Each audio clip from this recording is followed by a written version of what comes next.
will be regaled with a tale from Dytryk.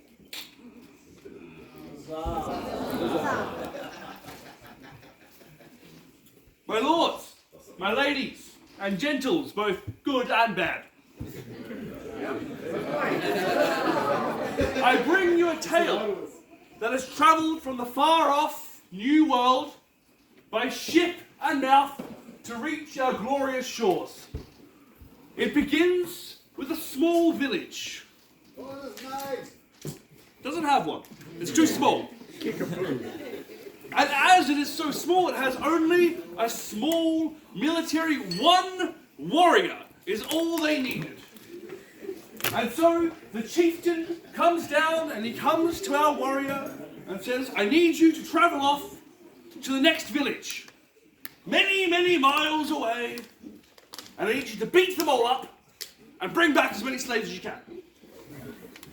Now, I will warn you, I will need you to join in at times. I trust you'll work out well. And so our warrior says, I am strong. I am brave. I am mighty. Ha ha ha! I will do this. And so he travels off. Weeks pass, months pass, seasons pass, years pass. And finally our warrior is done and he begins his long travel home. Now much has changed in this time. Many more villagers have popped up. The world has moved on without him, it seems. And so he comes to a village near to where he thought his was, and he stops to ask directions.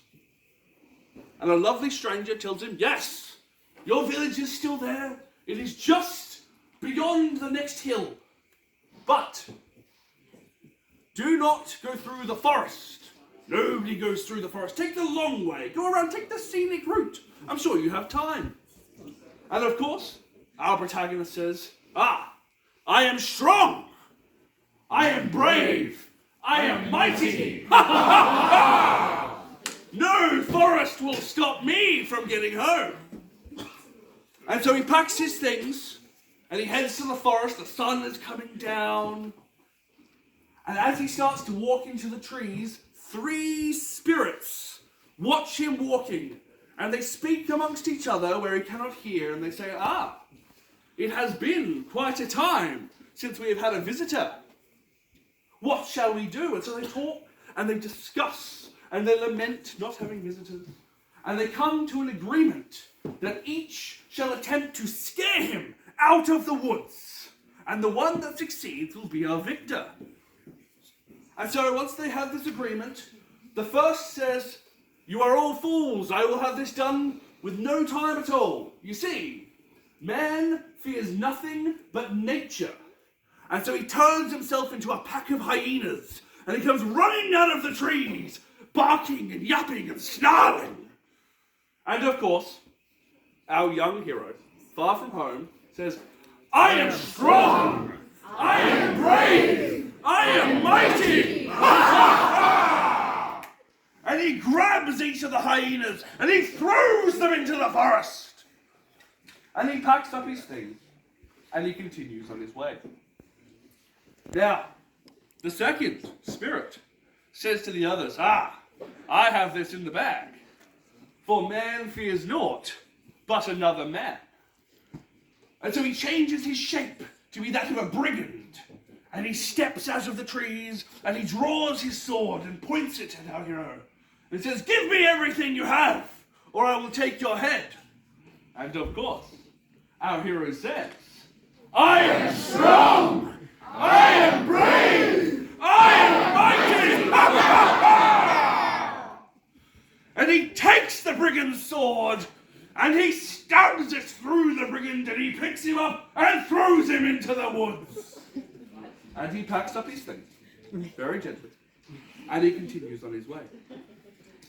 Now, our third spirit is experienced. He's been doing this for a while, you see. Says, man fears naught but death itself. And so he turns himself into a horrifying skeleton, and he paces out of the forest, and he points a finger at our hero, and he says, you will be coming with me. And our hero of course, says, I am strong! I am brave! I am mighty! Ha ha ha! And he picks up the skeleton and he tears it apart. And he puts the bones back together and he rolls it down the hill into the forest. And he picks up his things. And he heads home. And now he clears the forest, and there it is, his village, shining bright on the hillside. And he heads in, the sun is down, it is dark. He goes to his family home, he wakes up his parents, and they are overjoyed. You have finally made it home. Everyone has been longing to see you.